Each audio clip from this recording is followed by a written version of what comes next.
here for the second ever live Trust and Believe podcast recording. We're live at the Coach Summit 2019. The other thing I want to say is, how many people are here at Beachbody Coach? By raise your hands. How many people are not Beachbody coaches? Okay. All the non-Beachbody coaches make some noise. All the Beachbody coaches make some noise. And the best thing about that is that we are here together as one. One of the reasons why I wanted to do a podcast here live today is because I think a lot of people talk about this hashtag FitFam, but I think they just be using it to be using it. You know what I mean? They like FitFam, let me just get somebody to click on that hashtag. But I really believe in the FitFam. I really believe for people who are here that are part of my safe space community, if you're here for, yes. Or if you've been doing my program since 2007 when Hip Hop Abs came out, Hip Hop Abs all day long, I really believe that hopefully by now, and if not by now, at some point by the end of this, hey, Michelle Park, by the end of, she has motivated and inspired me, y'all. I can't even go there, but I love you too. But hopefully you know by the end of this, I really trust and believe in each and every one of you. And I just really, and you're probably like, well, you don't even know me. But here's what I know. I know the struggles that I've been through, no matter how small or big they are, whether you compare them to your struggle or not, everybody's journey is so different, you know, because we are here at Beachbody, and I think a lot of people are celebrating the before and after and the weight loss. If we can just eliminate that for 1 second, and understand that our individual journeys are the reason why we're here. And I've said this for a really long time, but I think it's funny. When I was a kid and winter came around, and I don't know about you, but in my elementary school, all of my teachers put like the little raggedy snowflakes on the top. You know what I mean? They put the raggedy snowflakes up there, and they all looked alike. But I think in science or something, they said, you know, no two snowflakes are ever alike. So I'm like, as a kid, I'm like 6. I'm like, well, why they look alike? You know what I mean? Why they look alike? And the thing is, that's what I want you to know. You ain't alike. There's nobody in this room, you're not alike. Even if you and someone across the room both lost 35 pounds with Insanity or with Turbo Fire, P90X, and you or the combo of all three, you are nothing alike. And what you need to do at this moment as we move through this podcast today is understand that your personal journey is that. And that's why I have the journals in here today. If you feel so moved to write something down in this journal today, you write it down. But there's one thing that I want everyone to write down, the very first thing, and I do this for my transformation weekends. Open up the page. I know y'all glad y'all got a little Shaun signature on the front or whatever. Yeah, I mean, that's currency, bitch. Like, but what I want you to write down on the inside, and people who are coming to my transformation weekends that I already have booked, this book in every journal you work through with me is called The Book of Good. So I want you to write that down. And the reason why it's called The Book of Good is because I believe, and a lot of you have heard me say that through struggle comes strength. And I believe that in the deepest part of your struggles is where you gain the most strength. So today we are going on a journey as a fit fam together, but being individually unique snowflakes as we move through. This is Trust and Believe. Make some noise! All right, and before I continue, I do want to give a major shout out to 3 sponsors we have here tonight. I think a lot of you know that for the last couple of years, I've been working with Power Up Snacks, you know what I'm saying? Because I know I be dipping and dabbing in chips sometimes, or them Donut Fridays, and I always need to go to something. They're a great alternative. What'd you say? They're a great alternative. Yeah, Donut Fridays are a great alternative to healthy snacks. But beyond the taste of Power Up Snacks and how they really pick their ingredients in a great way, I really love how the foundation of their company was made. And they started out their company in the basement of this guy, Morris. This guy, that's my man. But they started out this company in the basement of his parents' house, and really wanted to build a community through health and everyone who works in his factories lives in the community, and they're moving locations. I think it's like a 30 or 40-minute drive, and he's going to bus his employees to the new location so that they don't lose their job. And that's why I love this company. So if you go to powerupsnacks.com, you can actually find out where the closest location is to you. So that's Power Up. Thank you. And then give it up for Power Up Snacks. And then here today on site, we have Circle Kombucha, and I tried to enjoy one of my own, but Sandra was drinking it. But Circle Kombucha, good company. And last but not least, Dry Farm Wine. I was introduced to it by Shalene. Okay, so you know Shalene Johnson, that's my girl. So when she released her 131 book, she sends the 131 book, she sends an automatic wine opener. I don't know if you call it automatic, whatever. And Dry Farm Wine, and it was so good. And that night I went home and I was like, so me and Sam, I don't know if you remember this Instagram story, but Sam and I had the first drink. And Sam don't even drink like that, but he was like, let's roll, it's 2 o'clock in the afternoon. and I was like, okay, and then I went home and I was like, Scott, let's finish this. I ain't gonna tell you what happened after we drink. But it's a really healthy wine, it's really good, it's fun. So anyway, so they are our sponsors tonight, and thank you. So as we move forward, like I said, you know a lot about me, and a lot of times, a lot of us ask either people who we know or maybe we look up to or whatever, we say, oh, how did they become that way? Or why are they like that? And maybe you can ask yourself this question, why am I like this? And I think the best way to answer some of these questions, to get to know who you are, is by asking the people closest to you, to get a bird's eye view, but more to step away from that internal turmoil that we kind of like look in the mirror and beat ourselves up every day.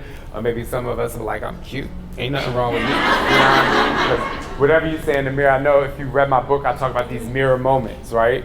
So I think we should all have these mirror moments where we look into the mirror and really celebrate who we are at some point throughout the day. But the other thing is really stepping outside of ourselves and figuring out who we are by the people who love us most. So for the first time ever, and she's super nervous, I'm gonna bring my mom to the stage.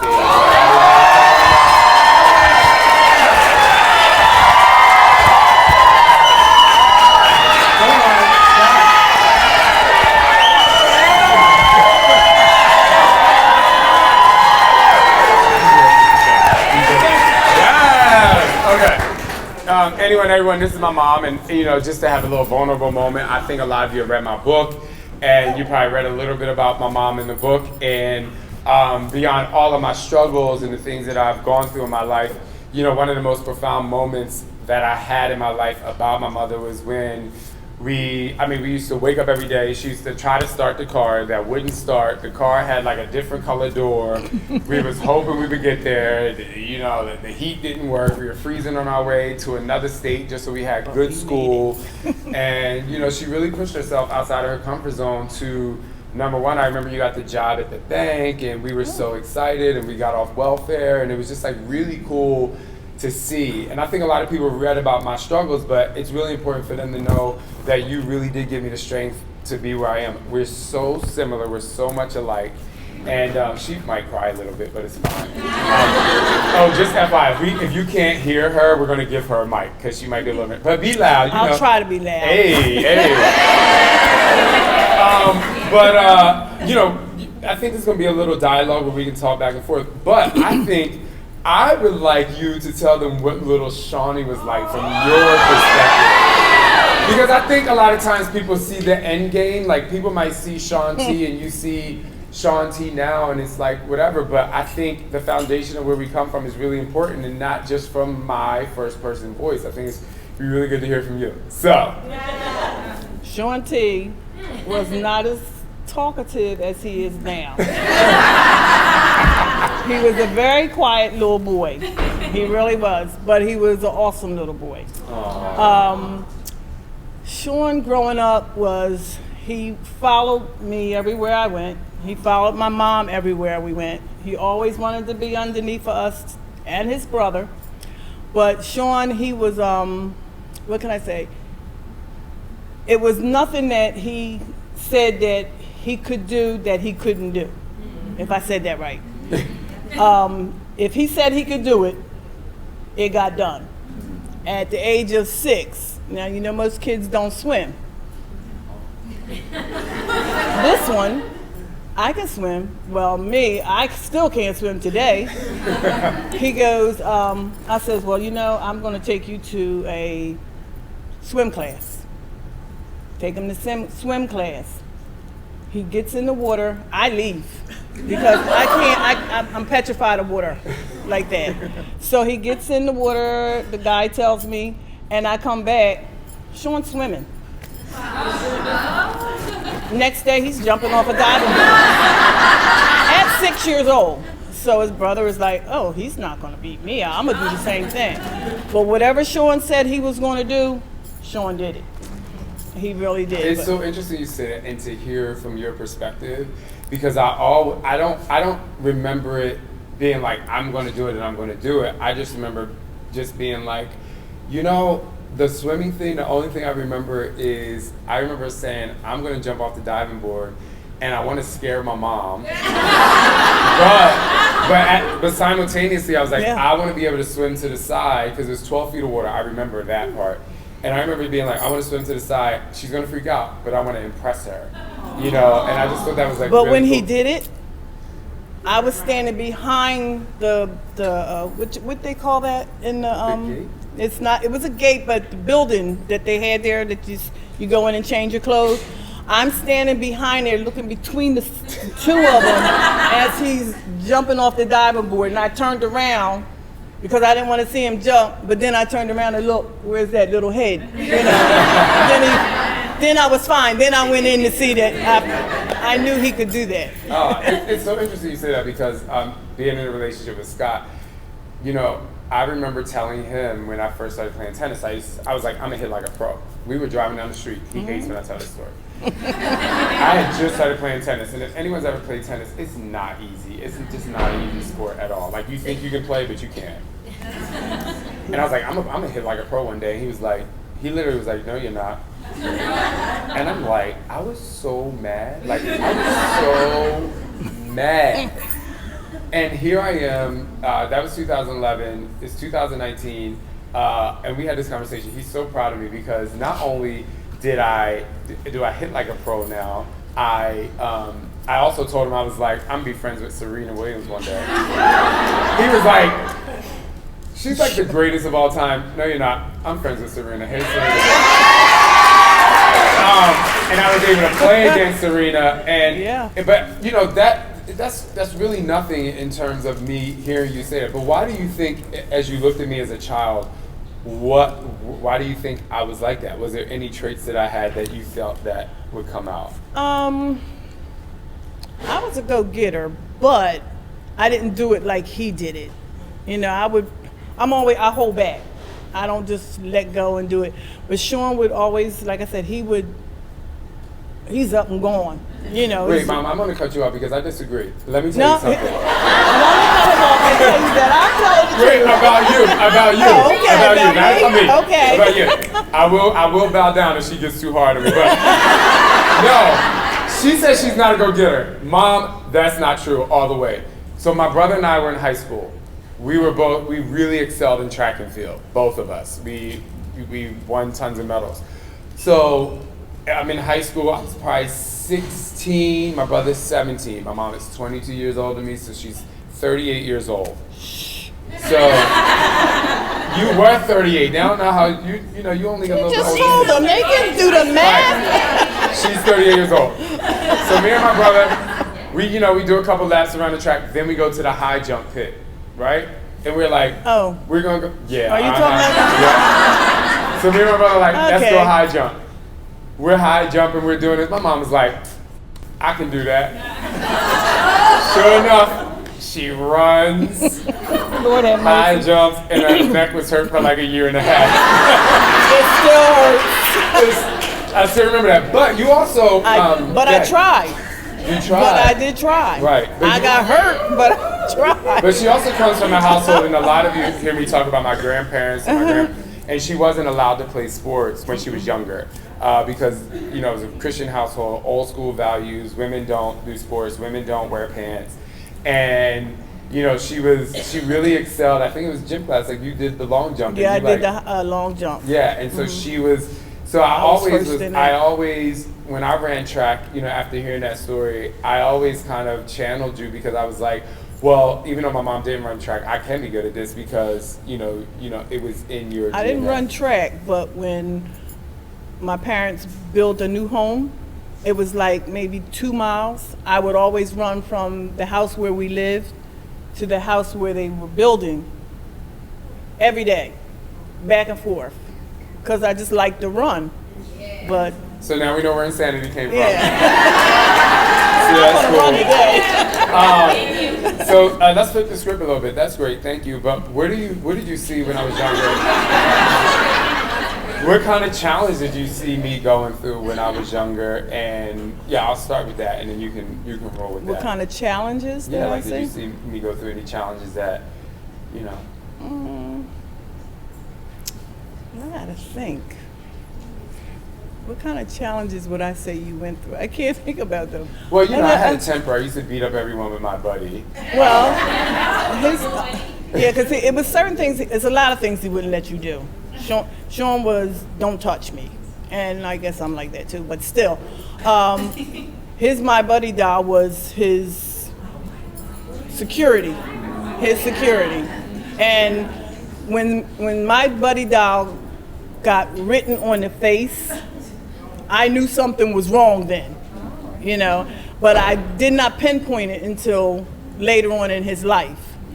But that was a wake-up call for me when it came to my son Shaun, But challenges, I'm not really sure if I can Well, maybe I think just of hit it. them well. I mean, you never know. You probably. But I think that Then again, you stayed with me for a while, and then you did go to my mom's house. He Yeah. did it. He did it a very, very, very good way of doing it. He just like Mom, my mom and Pop are getting older now.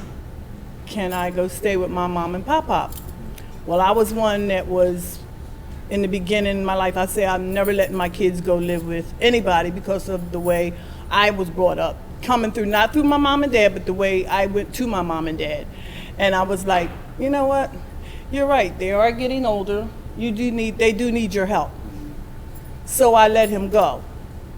But I did not let him go. I was there for him whenever he needed me, even being over there with my parents. So. Do you guys, can you hear back there? You want me to get a mic?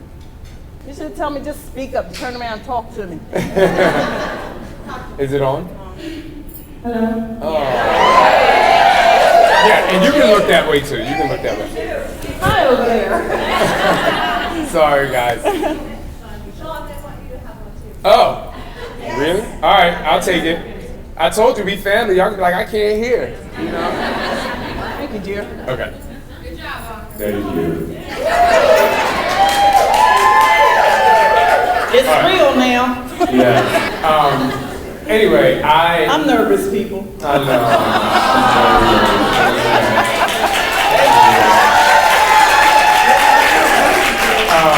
Why are you nervous? That shows I'm nervous, right? I'm just not I do talk a lot, trust me, but I do not talk in crowds of people. Okay. You're on. I think I'm doing a pretty good job. So, anything else you want to share? I remember the time when you were, we lived in Philly, and he, like I told you before, he wanted to share everything that his brother did. And his brother was a year older than him, and I used to send his brother to the corner store. You remember this? I don't know yet. I used to send his brother to the corner store. So one day he said to me, well, he's 6 and I'm 5. You used to send him when he was 5. Why can't I go to the store? Well, it's like from here maybe, It's like a block. yeah, a good block with, Philadelphia, they got long blocks. So I'm like, I don't know if I wanted you to do it, because he's my baby, So it's like, I don't know. Yeah, he's still my baby boy. He's still my baby boy. But it was like a long block, so we had these long steps, and it was pretty weird down the street. Like I said, But then I said, okay. I said, well, I'll give you some money. You can go down the street and buy a loaf of bread.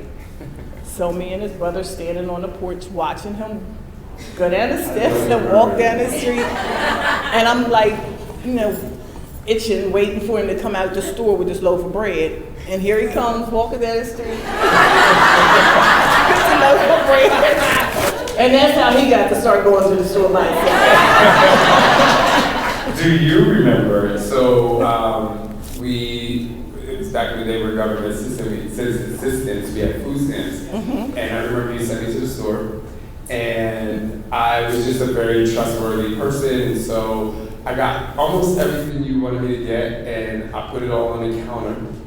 And I was like, oh, I forgot one thing. And I left all of my groceries and the money. Do you remember this? No. So I went back and I got that last thing. I came back and the money was gone. And the cashier didn't know. And I was so upset. Do you remember this? No. I don't think I told her. And Is this the same corner store? No, this is when we moved to Park Avenue. Oh. And there was a gentleman in the store who actually bought my groceries for me. Because I was so nervous. I was like, oh my gosh, if I go, I was like, my mom, we don't have money. And I was like so sad that you were getting so mad at me. and I walked home and I was like, I thought I told you. This is the first time I heard this story. Oh. But it's okay, we got it. No, I don't remember. Anyway, any final words? I'm just so happy that you got outside of your comfort zone and come up here today. Or anything you want to say to these lovely people? Do you have anything to say? Just stay trusting and believing, and we're sure this going